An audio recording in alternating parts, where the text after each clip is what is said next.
Hi, everybody. Welcome. My name is Elizabeth Beek. I'm the Adult Education Coordinator here at Trees Atlanta, and I'm also here with Reagan, who is doing so much work behind the scenes. She's the education intern, and I feel so lucky to get to be working with her today on this.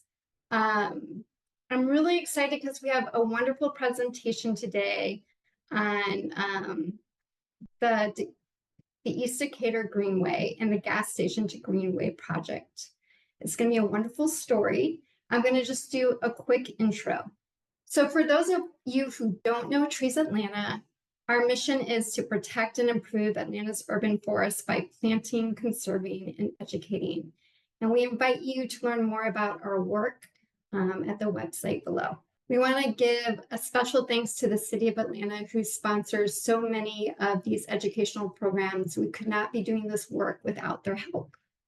So thank you, City of Atlanta. And for today's webinar, we really encourage you all to ask any questions you might have. We have some incredible people speaking today. And at the bottom of your toolbar, you should see a Q&A section. And if you just hit that, that is where you can drop in your questions, and we'll be going over those today during the webinar towards the end. Also, you'll be getting an email after this that has a survey, and if you complete that survey, that really helps our education team at Trees Atlanta provide better programs for you. So thank you for doing that. And also, we encourage you to follow us on social media and sign up for our newsletters. We have so many incredible events and opportunities to plant, protect, conserve, and learn about Atlanta's urban forest. And these are ways you can get more involved. And we also would love to just give a shout out to the docent training program. If you know anyone who would love to connect more people in Atlanta with trees and lead tree tours, this is a great program. It will be starting next week for about 5 weeks, and we encourage you to check it out. And now I'm so excited to introduce you to our speakers today. We have 3 speakers. The first one is Michelle Rattan. She is the executive director of the East Decatur Greenway. She graduated from Agnes Scott locally and has stayed in Decatur. She loves working with neighbors, volunteers, students, nonprofits, and federal partners through the East Decatur Greenway. And we'll get to hear about her story. We also get to hear from Camilla Warren. She's an amazing environmental engineer. She recently retired from the EPA. Congratulations. She's been working with them since 1984 and done so many incredible projects through the Brownfields and Land Revitalization Program, including the one you're going to hear about today. And she's worked with communities and partners to assess, clean up, and revitalize brownfields and communities throughout the Southeast, as locally as Atlanta's Beltline on the East Side Trail and Proctor Creek to the Gullah Geechee, and you'll hear about the East Decatur Greenway today. And finally, we have Madison Comiskey. She's the Forest Restoration Manager here at Trees Atlanta. She's a certified arborist and a licensed pesticide applicator. And she works in over 50 green spaces in and around Atlanta. And she specializes in invasive plant species management and habitat restoration. And she's helped a lot with this site too. So with that, I'm going to go ahead and invite Michelle to come on screen, and we'll be moving on to her presentation. Hi, everybody. I'm Michelle Wrighton. And if you look behind me, my background is East Decatur Greenway about May of 2019. So you can see one of our wildflower meadows behind me. This is a long story, and I'm going to keep it really short. And Camilla will fill in some of the gaps, and then I hope there'll be questions that will fill that in too. This project started as a typical not in my backyard project. I lived in the Forest Hills neighborhood, which is just outside the city of Decatur off Columbia Drive. I used to give people directions to my house, and here's what I said. Turn left after the hideous abandoned gas station. That was the biggest landmark of my neighborhood.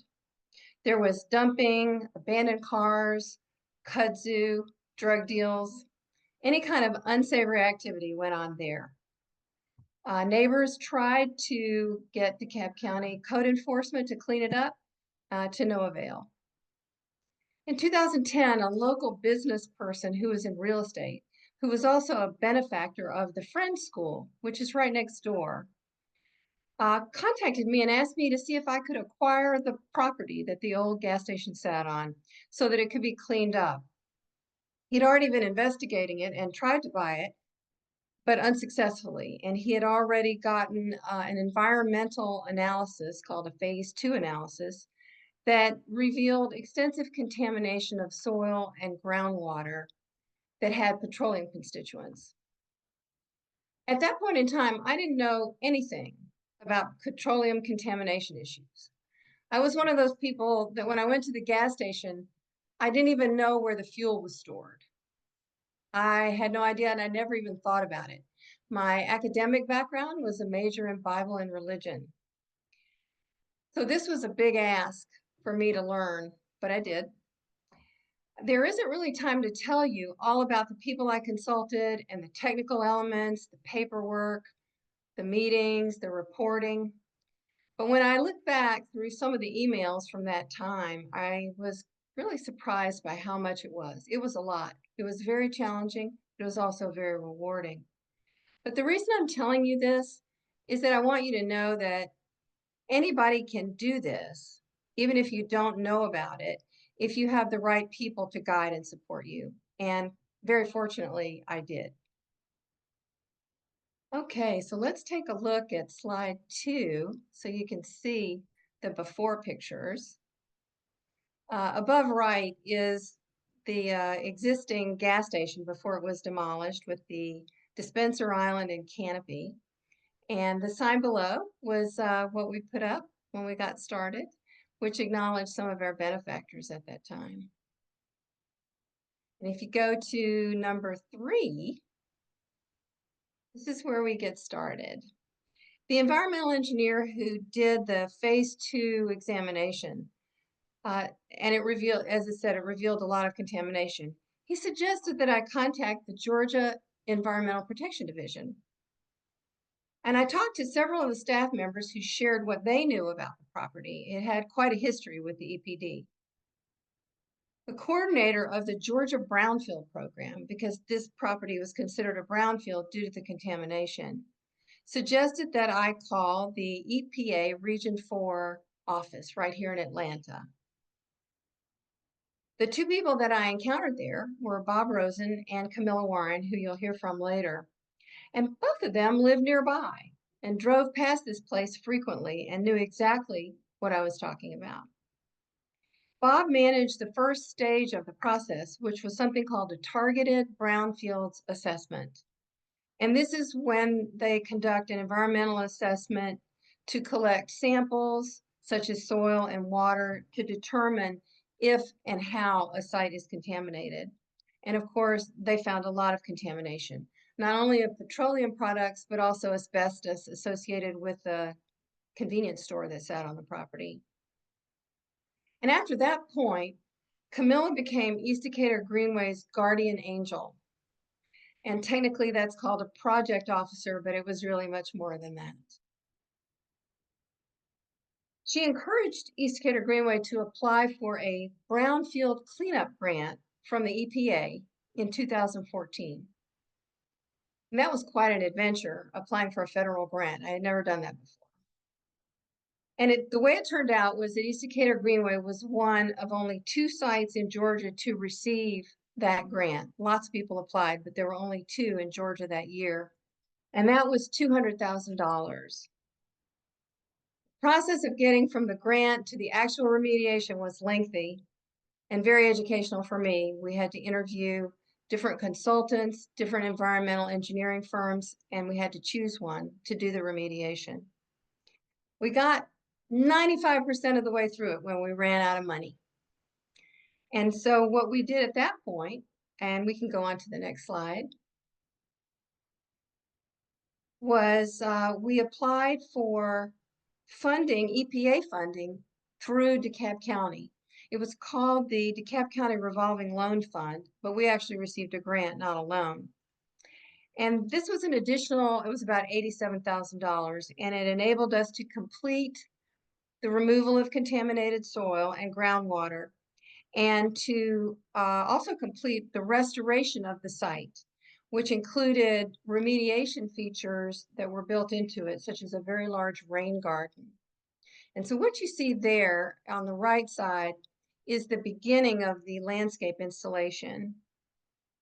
The landscape designer, which was also donated to us, the landscape design, made sure that he incorporated only native plants in the landscape. And that's our number one commitment at the Greenway, is we don't have any plants that are not native to this area. And that's exactly what he did. And it was a complex design, and it's evolved over the years, but everything in it is native. The remediation, and these are just different stages of the planting. The lower right is the beginning of the rain garden, and the upper right is a row of native grasses. And then the left side, you see just a wide shot of some of the native grasses and other features. It looks very different now, but this was the very beginning. The actual remediation officially concluded on December 4th of 2017, when East Decatur Greenway received the brownfield, it's called a limitation of liability letter from the Georgia EPD. And what that means is that the EPD agreed that we had completed enough of the cleanup so that it was no longer a health hazard. And that's the short version of the legal document. So that was complete in 2017. And we can go on to the next slide at this point. So the next thing that we ended up getting involved in was collaboration with the PATH Foundation. And this really came from the same benefactor, who was a very avid bicyclist. And so what we did was we became the partner with the PATH Foundation to build a 1.1 mile segment from the Greenway to the Avondale MARTA station. And to backtrack just a little, we had been thinking about this for quite some time, because part of our commitment with EPA, and part of the reason, that we were competitive for that grant, is to try to improve transportation in this area. And this was an ideal collaboration because the PATH Foundation only builds trails that connect parks or transit. And so we had both of those things, and that was just an ideal coming together of those two interests. So that began in 2017.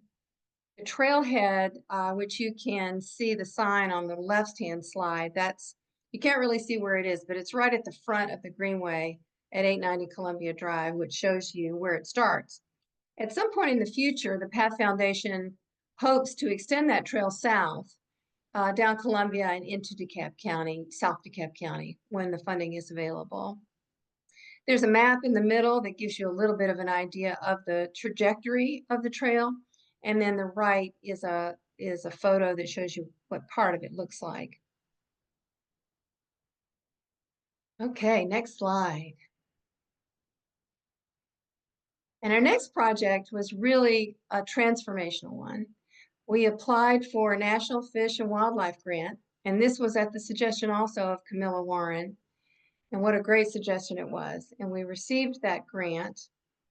And our primary partner in that was Trees Atlanta. And that was really a watershed moment for East Decatur Greenway. It really changed everything. The staff of Trees Atlanta led an extraordinarily successful effort that included a very detailed 5-year plan for invasive plant removal and forest restoration with native plants. When we started, the property was, almost the entire property was completely engulfed in chest-high kudzu, privet, multiflora rose, and other invasives. And the plan from Trees Atlanta was really, the first step of it was pretty dramatic. It included the arrival of 36 goats. And what we saw was the perfect meeting of human and animal interests. It also brought more people to the Greenway than we could ever have imagined. And the goats were there for a while and then they came back. So we had lots of people in the Greenway watching the goats. Trees Atlanta has continued to support East Decatur Greenway's mission with additional projects that include the design and installation of a pollinator garden, a native orchard, stream bank restoration, uncountable hours of advice and education. I learned everything I know about native and invasive plants and so much more from the very generous Trees Atlanta staff. East Decatur Greenway would not be what it is today, seriously, without Trees Atlanta. Okay, next slide. We were able to acquire some additional property on North Carter Road in 2019. It's adjacent to our creek, so it's in a floodplain, it's not buildable, and it creates a really nice linear greenway on North Carter Road that is contiguous with the existing neighborhood park, which is called Walters Woods.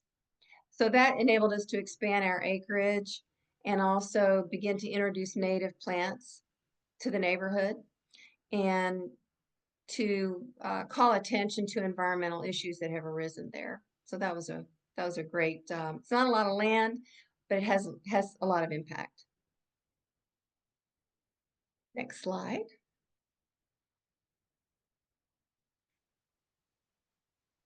Camilla Warren connected East Decatur Greenway with a professor at Georgia Tech who teaches a large required class related to public health. And she offers her students course credit for volunteer work. So since 2020, we have had Georgia Tech students on site, removing invasives, planting native plants, building benches, a little free library, an information kiosk, and lots of other projects. They also do research and design for our signage and other things. And it's a really wonderful thing for them to get out of their very circumscribed world of their cell phones in their classes to actually get out in nature and experience that. And it makes them happy. So we really enjoy them. And they've accomplished so much, which is invaluable to East Decatur Greenway because we can only run with volunteer effort. I'm the only staff person. So we depend on volunteers to do really almost everything. And we've had other volunteers, but these folks have really done the most. Oh, great, the bioswale. This was a wonderful project. After DeKalb County did a water line update on North Carter Road in 2022, they failed to provide the restoration that we requested. Commissioner Ted Terry of DeKalb County has been a great advocate of East Decatur Greenway, and he arranged to allocate District 6 funds to build a bioswale to remediate a really severe stormwater problem on North Carter Road. There was probably a 60-year-old concrete trench that channeled hundreds and hundreds of gallons of stormwater off the road every time it rained and directly into the creek. So these funds paid for the design and installation of a bioswale. And it's a really beautiful thing and it functions perfectly. And it does a great job of containing the water and then filtering it some before it goes into the creek.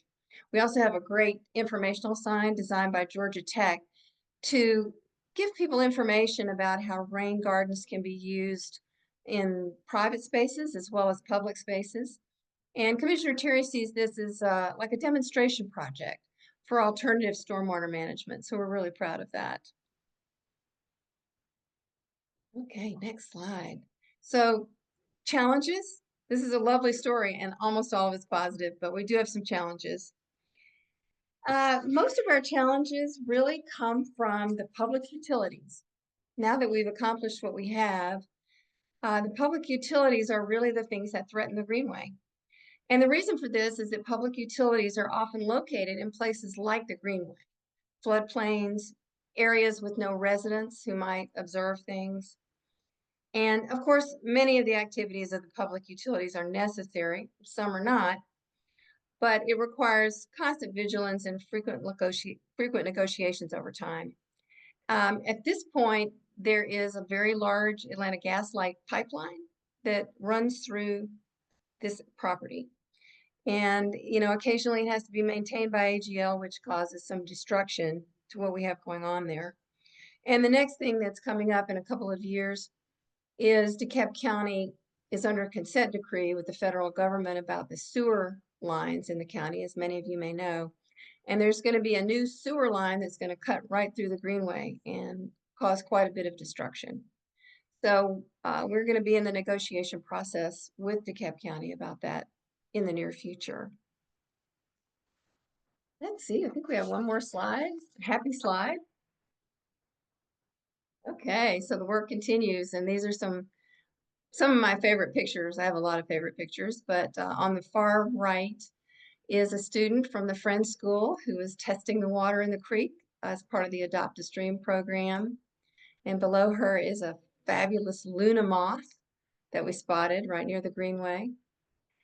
In the middle is a Trees Atlanta workday when we planted 92 trees on Katie Kerr Drive one February afternoon 2 years ago, February morning 2 years ago. There's some wildflowers from our wildflower garden and a clutch of bluebird eggs from one of our bluebird houses and our wonderfully painted garden shed. So that's where I have to stop my story today. And thank you so much for your interest in East Decatur Greenway, and I look forward to questions that you may have. Oh, and there's our contact information on the lower left. Oh, and next we're going to go to Camilla Warren. Awesome, thank you. Are we ready to go? We're going back to the Greenway. I'm really happy to be here as I'm actually here as a volunteer today. I took some time off so I could visit and participate today. I was the project officer for Michelle. But at this point, let's go to the slides. I think they're up. And I'll get started and talk about how the community group that Michelle was working with, the East Decatur Greenway, got from the ugly gas station to a beautiful Greenway. And we kind of jump right into what I tend to call the lecture notes, but this way we can all have the notes for later. And I do have a couple of pictures I can share, but just come see the Greenway when you get a chance to. That'll be the way to go. I'm checking the time, 12:23. So Michelle identified a number of partners that she worked with. As she talked about benefactors, she talked about National Fish and Wildlife Grants, which was shared through a EPA and private entity, maybe Georgia Power supported that with additional funds. Then there was the Friends School, which we didn't get to talk about a whole lot, but they were the neighbor. And right now they use the Greenway quite a bit for passive recreation, as well as environmental related kind of Greenway by your school when folks bring the goats. At this point, we're going to just kind of deal into the kind of questions you want to answer for yourself if you ever want to do something like that, since like this, since Michelle brought it up. At EPA, when I was working with Michelle, we always told let's identify your existing partners for your grant application so we know who you're working with and who's going to contribute what. Do you need to add more than 3 to 5? Because guess what? Somebody might move away or you might get a new one, and you want to keep them coming in and make sure they all don't leave because you're going to need them all. It's very key to have a catalyst site like a gas station. When EPA does assessment and cleanup grants, we're looking for sites that need a cleanup, but also need an area where there's a community need that could be met by the transformation of such a site as this. There's always discussion about, do you own the site already? That's typically a requirement for a cleanup grant. If not, you'll need to purchase the site and go through the proper procedures for that. And then everybody's interested in funding, so we'll talk about that, and we can go on to the next slide. We're going to kind of hammer in the next slide the partners. So you kind of wonder, okay, what kind of partners do I need? Well, they typically come in these categories. Usually there's some local government folks, a local government authority that may be helpful. And when Michelle mentioned that they needed more funds, it was the DeKalb County Economic Development Authority, now known as Decide DeKalb, that provided that subgrant to them for $80,000. She mentioned Commissioner Terry, so having your local elected officials involved, but as well as community leaders and colleges and universities. And I can tell you that Georgia Tech is not the only university that was involved with East Decatur Greenway. I believe Michelle she hired was from Emory. And as an alumni of Agnes Scott, I'm sure her Agnes Scott alum hear a lot about the project too. So, but mostly in this case, it's a neighborhood effort, and a lot of neighborhood people were involved, in the planning and how to get things going, and even, some of the fundraising at that point, just getting the word out. And all that type of stuff with community engagement and partners is a key requirement for any federal grant. So let's look at the next slide real quick. Let's talk about that catalyst site, because Michelle mentioned transit, big point here. It really grabbed the attention, I suppose, of the grant reviewers when they were looking at it, as well as the stream that's nearby that was the recipient and the being threatened by some of this gasoline related contamination.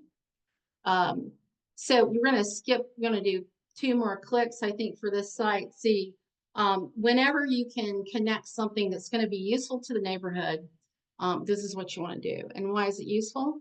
I had lived in the area nearby on Walker Drive that pulls into Columbia. And if you're walking up on the east side of the road, a 4-lane, I believe, well, now it's smaller thanks to Decatur's stormwater management, but there's no sidewalk. So you really didn't have a sidewalk to walk on, and it's a very traveled road. It's a major corridor. So having Michelle and her folks purchase this property and then get with the Path Foundation to bring the pedestrian bike path into a side street toward the MARTA station from the back was a big safety improvement for anybody wanting to walk to the MARTA station. And there has, I'm sure there's quite a bit of use of that as a reason, as a follow-up. And then are there other draws in many cases that will attract development is an issue for folks, or it's an interest. And normally in a neighborhood area that's going to build a green spot or some type of park, they really want to focus on the park. And but having the bike path is a good thing to have. Next slide, thank you. All right, so people are interested, okay, how are we going to find the community needs? How do we get to all these people? Many people are going to have a meeting, but in a place like DeKalb County or some other, we're going to do a sound check here. I'll keep talking and the voice will get better soon. In a place like DeKalb County and even in rural areas, you're going to have local and regional planning documents that are either called strategic plans or master plans. And they talk about connecting to transit like MARTA. They talk about universities that are in place. Agnes Scott's really literally near a few blocks away, as well as Columbia Seminary. There are neighborhood schools nearby. There's lots of things going on where a park is needed and will be useful. And other areas, the community might be interested in creating jobs or a place to train for jobs or housing, retail, even some resale and services. Next slide. Click a few more here so we can see what's going on with the slide. There's really multiple ways toward moving toward the catalyst site, and Michelle really brought one up when she talked about the National Fish and Wildlife Grant. Being focused on green space with a stream where there is a school and a neighborhood on either side, joining into an already existing green space in a neighborhood is a great way to really just improve the situation in the neighborhood. You've got a stream. What else did they do? Oh, they put a bridge across it so people could walk and not get their feet wet. That's a great thing. But at the same time, when you extend your site and add to, as Michelle indicated, you must assess the site, okay, like they did with by working with the consultants, the Georgia EPD, and even working with the EPA to get grant money for a cleanup. But in some cases, once your site is assessed, you'll find out the cleanup is not warranted and you can move ahead with your development.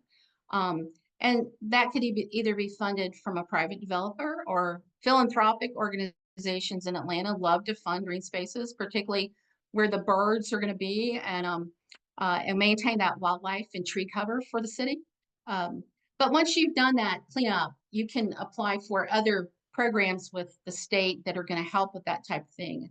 DNR is a good one to talk with about green spaces, as well as the economic development agencies that are interested in maintaining and conserving additional green space as development happens. And let's continue this discussion on the next slide. It's all about the strategy. In this case, just to refresh, we started with the former gas station. We identified what was needed in the community for walkers and bikers to get to the MARTA station. And assessment of the site was completed with a targeted brownfield assessment that was available through EPA for no cost. And again, how did Michelle find out about that? From the Georgia Environmental Protection Division. So see, these partners continue to help you before and all through the process. Next slide. The local neighborhood partners are presented here in the schematic. Okay. We mentioned the Friends School, but a big partner was the Forest Hills Community Association. I see Michelle nodding her head, and the PATH Foundation, which Michelle already mentioned. As the site was being cleaned up, and beforehand, Columbia Ventures was putting in senior housing, condominium apartment development nearby, and these are other people that want the green space nearby. So they were very supportive of the activity, as well as the city of Decatur and DeKalb County. Next slide. So that's kind of the local partners. You can always add more. Next slide, please. And I like to talk about their formula for success because I know it was in the notes, so Michelle may have mentioned, yes, she did.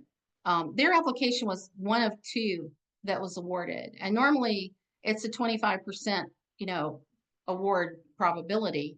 1 in every 4 applications gets awarded nationally. So you've got to have those grant requirements that are in there in order to get the grant. And Michelle and her team were very fortunate to get on the first time, but they had all the right bells ringing for the grant reviewers at this point. The map on the right shows that in the lower right-hand corner is the green space, and the green line there shows the path to the MARTA station, which at that point gets you all over the place, gets you to downtown Atlanta. If you're a biker, you can hop on their path that goes on to Stone Mountain. So it's kind of a key transportation nexus. They did acquire the property to meet the grant requirements. Let's go back to the previous slide for just 1 second. Just need to finish the thought on the previous slide. Can we do that? Thank you. And see, I did want to emphasize, and it's been said that additional funds were sought from the DeKalb County Revolving Loan Fund, which was also provided by EPA through a similar grant review process. So it's all there on the map. Next slide, please. Thank you. Now, once you've got your strategy going on what you want to do with your site, you do want to figure out where your funding is coming from. So this is a schematic that shows that some of the key needs in a community are the rectangles. Public health. Do you always think of that when you think of a green space? Well, you do if you're trying to fund it, because now the public health agencies will fund local gardens for healthy food. There's a lot of that in DeKalb and Fulton County. They will fund walking trails. They will fund design of walking trails. I know the Agency for Toxic Substances and Disease Registry, as well as CDC, have funded trail work in Alabama. So keep that in mind. Hospitals many times want to have campuses that include green space. In urban areas like DeKalb County, your typical needs are going to be housing, trails, green space, but also some of this industrial development as well. But now at this point in our history, our urban areas are so congested, many times they're looking for places to add green space. And a really big project happened a few years back, maybe a decade ago, called the Atlanta Beltline. It was all about bringing in green space and adding in trails. So keep that in mind. You don't have to just limit yourself to like the category of trail grant. And then once you get to looking at how urban and rural compare, well, guess what? Communities, whether you're urban or community, you're looking or rural, you're looking for the same thing.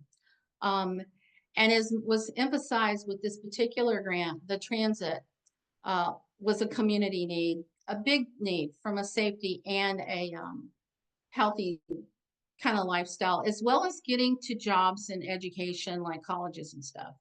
So once you've got your framework on what you need, you can look on the internet and do some research. We'll take a look at that in the next slide. I believe this is our final slide. And I've added the categories here so you can figure out how to get to the agencies that can provide the grants that you might be interested in.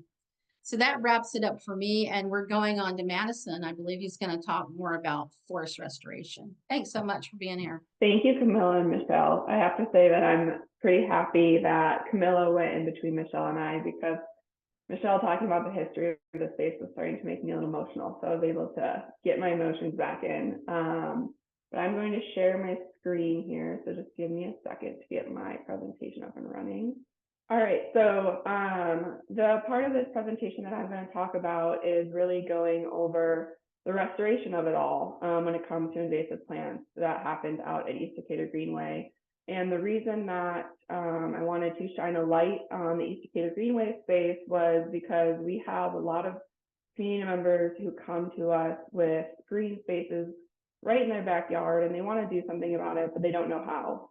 We don't always have the capacity to take on those spaces right away.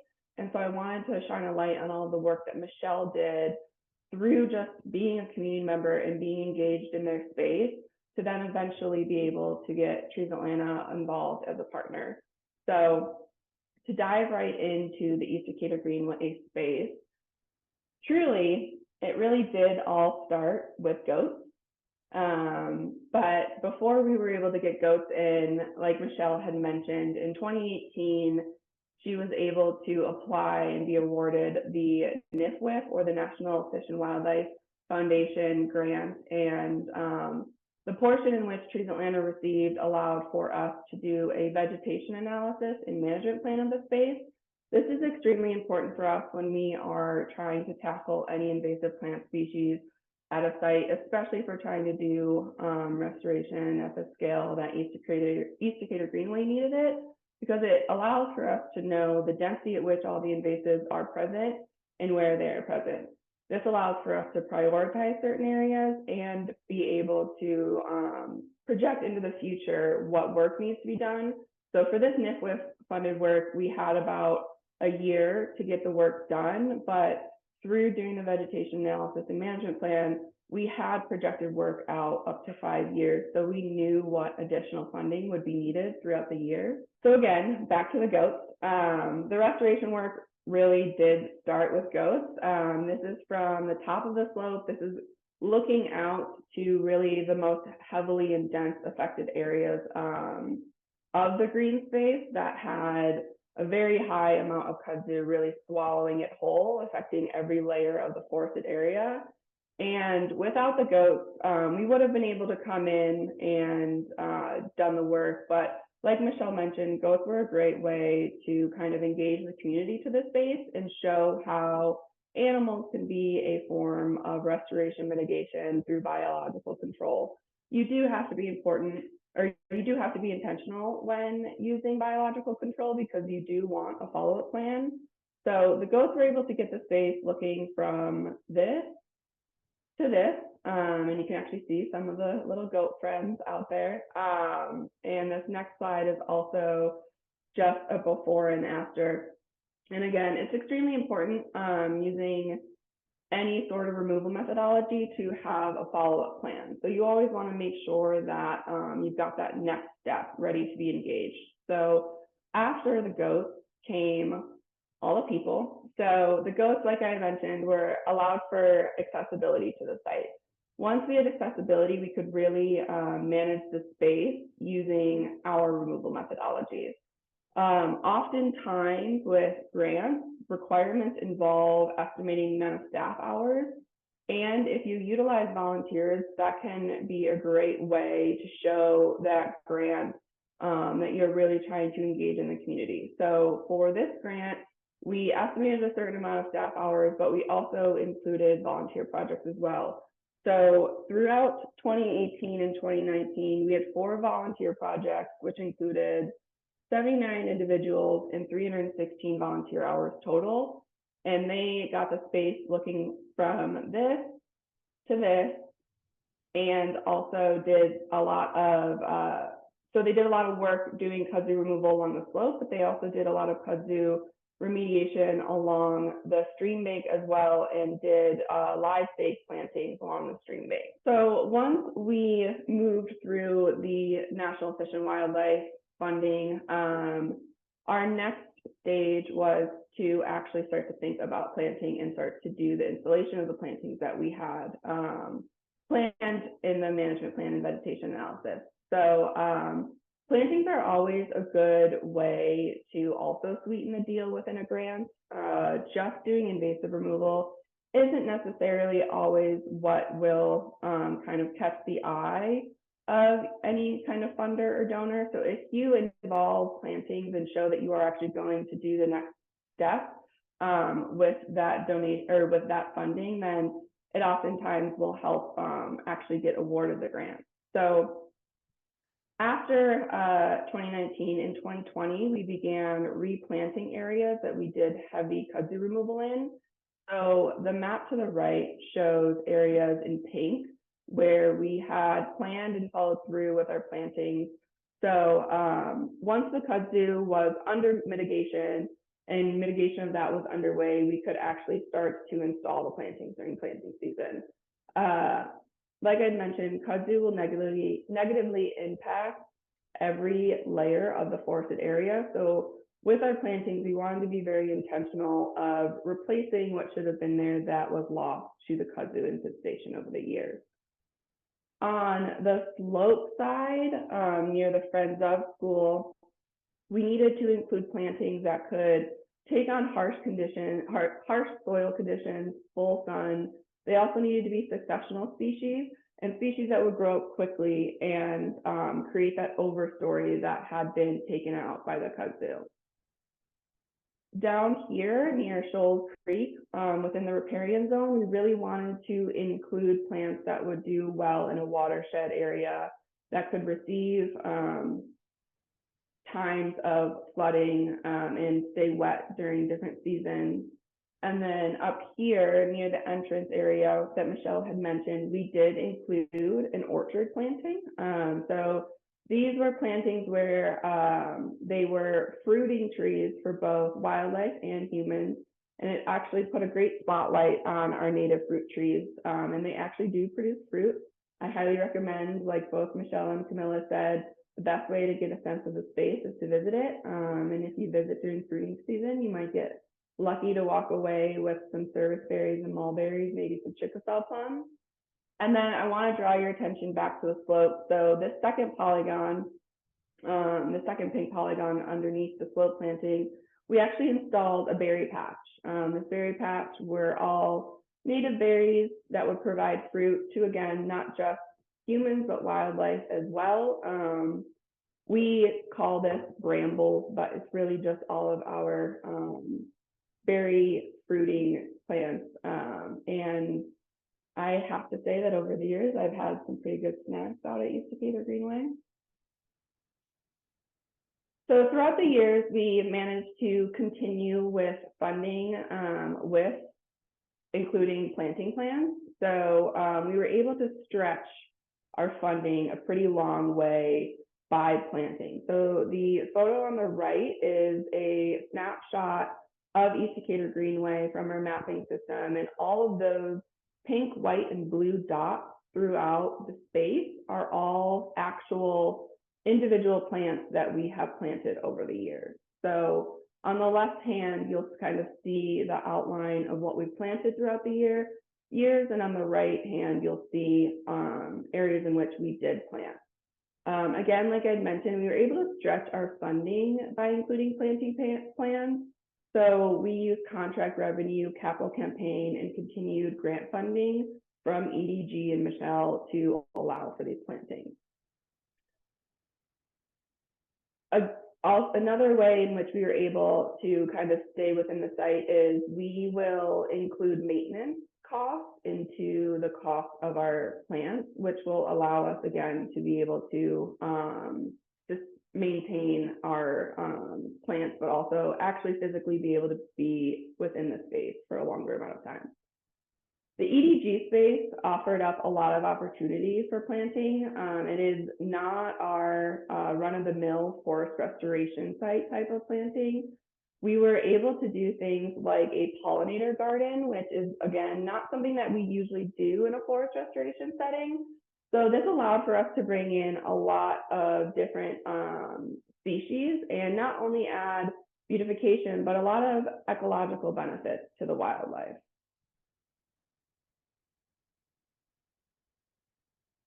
So this is a photo that may look a little bit familiar from Michelle and Camilla's presentations. So this is the installation, the landscape installation back from 2018. And I wanted to give it a highlight because although we didn't do it, this shows the importance of native plants and planting with intention. So this photo, again, is from 2018. This next photo is from last year, 2024, during a rain event. And it shows how these native plants are actually able to take on the amount of rainwater and move it through the system and actually allow for a decrease of runoff throughout the site. And it helps with keeping back erosion that will move through the rest of the site. These types of plantings are especially important near impervious surfaces. For example, the main road and parking lot that this planting abuts up to. This next photo is to highlight the pollinator garden over the stages. So it went from looking like this, completely over invaded by kudzu, climbing, and on the ground layer. We had to do a lot of work to get the kudzu to be able to be ready to handle a pollinator garden. The pollinator species are a lot more sensitive. Those are perennial species, so we wanted to make sure that the kudzu was mitigated to a point in which we didn't have to come in with such a heavy restoration hand, and it could be more self-sustaining after it was planted. So that space went from looking like this to like this during the dormant season, and when it's all flushed out, it's a beautiful sea of green. Again, this is sustained to a point in which we have to come in with volunteers to weed it. But other than that, there's very little kudzu regrowth, and this space was actually able to be turned into a pollinator garden. The last section I want to highlight is the actual creek bank itself. So before any kudzu removal began, believe it or not, there's a creek underneath there. There's a stream bank. But it was completely engulfed by kudzu. So that whole entire stream bank was at extreme risk of being lost to kudzu. The tree canopy were at risk. There was no native seed bank regeneration occurring, and it was very sensitive to erosion and watershed events. So the next photo that I'll show is what it currently looks like in 2024. You will see a very healthy stream bank with a healthy tree canopy, no kudzu. We can successfully say that in this area, kudzu has been remediated down to a point where it's at a nuisance level. And the native tree canopy and plantings that you see were all regenerated through the seed bank or through planting. So this is just a highlight reel of all of the different plants and wildlife that is able to now utilize this space. And that top photo is just a panoramic photo of the space itself and what it looks like now. Obviously, during different growing seasons, the space takes on different forms. I am a fan of every season out there. It all has its beauty and its elements that draw you in. But I also really just want to take the time now to kind of highlight the fact that throughout this, we've had an amazing amount of support from Michelle. We had always been very transparent with one another when it came to funding and needs of this space, which really allowed for a great partnership throughout the years. So Michelle was a stakeholder who from the beginning wanted to sign on for the 5-year management plan that we recommended for kudzu. And a space like this and most of our spaces really need at least 3 to 5 years of kudzu removal for it to start to take on an actual title of being restored. So we have managed to do a full 5 years of kudzu removal through multiple different funding sources. We've had to get a little kind of tricky to figure out how to keep ourselves there, but Michelle was a great partner in allowing for us to kind of pump the brakes at some point and be like, hey, we have to put this off for a little bit. We're applying for this funding, and she was always on board with that. Like I'd mentioned, we've gotten the kudzu to about a nuisance level or locally eliminated at this space throughout the time that we have been there. From about 2020 to now, we have planted 433 trees, shrubs, and perennials, about 300 of those being native tree and shrubs, and then about 100 of those being native perennials. We do have a little bit more funding through a local grant that we will be utilizing throughout March of this year. That will allow, or it has allowed for a little bit more kudzu removal, and it will allow for a planting to occur this upcoming spring season, which will bring our total plants planted at EDG to 678 plants. Those will mostly be 1-gallon perennials and bare roots, mostly along the riparian zone along the Shoals Creek. And then again, now I really just want to take the time to thank everyone who has been involved with this project. All of the Trees Atlanta volunteers, all of the Georgia Tech volunteers, and any of the donors who have ever funded or been a part of this project. I especially need to thank 2 volunteers who are also community members of the space as well. Not sure if they have signed up and are here, but they know who they are. Michelle knows who they are. Everyone at Trees Atlanta knows who they are. They're absolute workhorses, and they honestly, when Trees Atlanta wasn't present doing the kudzu removal, they filled in those gaps. So without those 2 people, we wouldn't have been able to kind of continue the fight against the kudzu. I also really want to thank any other members of the community over the past 7 years that have contributed to this project. And a special thank you to any Trees Atlanta past or present employees. I know that there are current employees, Emily Roth and Matthew Lewis, who have put in a lot of sweat and love and passion into this project over the years, and a lot of time with Michelle as well. And they still currently work for Trees, so they get to have the benefit of still having access to Michelle as well as I do. And then I've mentioned her a bunch, but I have to thank Michelle. She has been an amazing partner through all of this, and I really wanted to kick off this first quarter of education being all about restoration by highlighting someone who was really able to do it from start to finish and continue seeing the end goal of restoration and always trusting us with our best management practices and always taking the time to meet us out on site and really go over what our vision was for the site and how we could integrate it with hers. So I really want to thank Michelle. And if you guys have any questions, you can always reach out to me. My email is madison@treesatlanta.org. And I believe this is going to take us into the Q&A section. So I will stop sharing my screen. Thank you so much, everybody. What an inspiring story.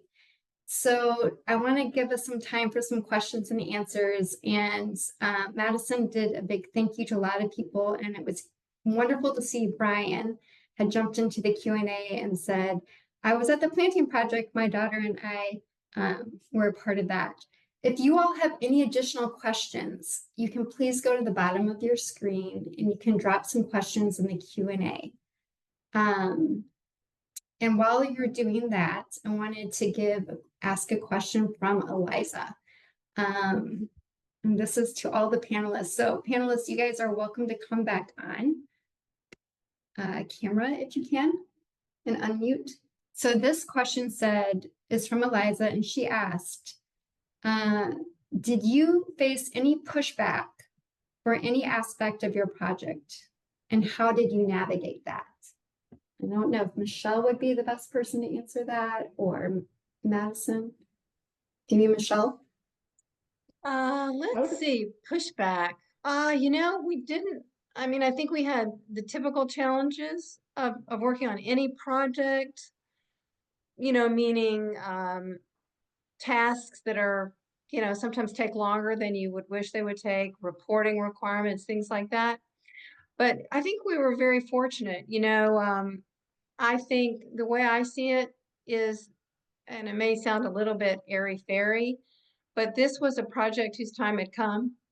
And it was like throwing a stone into the water and seeing the ripples. And many, many people responded to it and were interested in it. But I don't think so. The only pushback, I was thinking about the early years, the only pushback I can tell you is this: the public utilities. I've had some fights with that. So, but as far as the people who actually built it, supported it, funded it, no. It's just the public utilities. Yeah, I get pushback from them all the time. Wonderful. That sounds very lucky and wonderful, except for the public utilities piece. There's another question from Eliza that is, I would also love to hear any advice you might have for advocacy, community collaboration, and communication around restoration projects. Thank you. Advice for community collaboration. Don't take no for an answer. Just keep asking. And one of the things I learned was that just because somebody doesn't support what you're doing, doesn't mean that nobody will, and that persistence is key. The acquisition of the land at East Decatur Greenway was a very complicated legal structure that really no one had ever seen in DeKalb County before.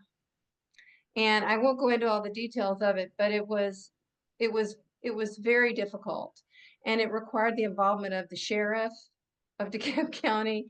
It required a lot of unusual legal maneuvers, which our lawyer, who had been practicing real estate law for 35 years at that time, had never seen this type of acquisition of a property. He'd never seen one close. And in fact, the day that we acquired it at the courthouse steps, the clerk said to my lawyer, I've never seen one of these. I have no idea how to do it. Can you explain to me how to do it? So just because something is difficult or it hasn't been done before doesn't mean it can't be done. So I've kind of lost track of the question now. I'm sorry. No, that was great. I'm going to move on to the next question just so we can get through some more of these great questions. The next question is from Carla. And Carla says, thank you all, especially Michelle, for the incredible work you've done. I remember when the Greenway was nothing but kudzu and the rotten gas station. What you've done is nothing short of miraculous. Oh, thank you. Thank you very much. That's so kind. And I want to really make this so clear. I didn't do it by myself.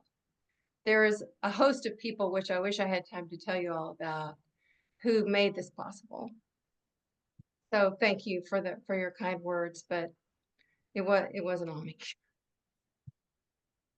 Carla also said, did the gas station owner ever pay for his environmental damage? No. He was convinced that there was no environmental damage. And he believed that the property was worth millions of dollars and that it had no contamination. So no. I think by the time I met him, he was kind of a fugitive from the EPD and the IRS and all kinds of people. But that said, he didn't literally pay for anything, but he also received no compensation for the land. essentially. He didn't get paid for the property. So, Sorry, another one of the questions is who owns the green space now? oh, Is it great safe question. for is it Thank you. safe from development? Thank you for asking that question. East Decatur Greenway we incorporated as a 501c3 nonprofit, a public charity. So it's not really owned by an individual. It's, it's owned by our nonprofit.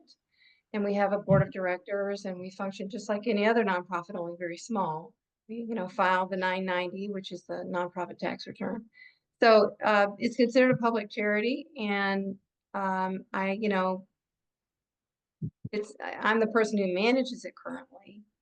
And then what was the other part of the question? It was, safe from development. We do not currently have a conservation easement on the property. That's something that we might do. I think my belief is that it is safe from development because of the location. There's not much of the area that is buildable by current zoning standards. The gas station area, some of it could be built on, but the rest of it, most of it is in a floodplain, and it would be very difficult to build on it, if not impossible. Then there's really no access to it. So the only remote possibility would be the 890 Columbia, what you see behind me. Well, that's all the questions we have for today. And I would just like to give a huge shout out to Michelle and Camilla and to Madison and the countless number of people who may or may not be on the webinar today who helped make this possible. And finally, we will be sending out an email to you all shortly with a survey. So please tell us how you felt about today's presentation and any other advice you can have to help make future educational programs happen and serve you. So thank you for all. Take care.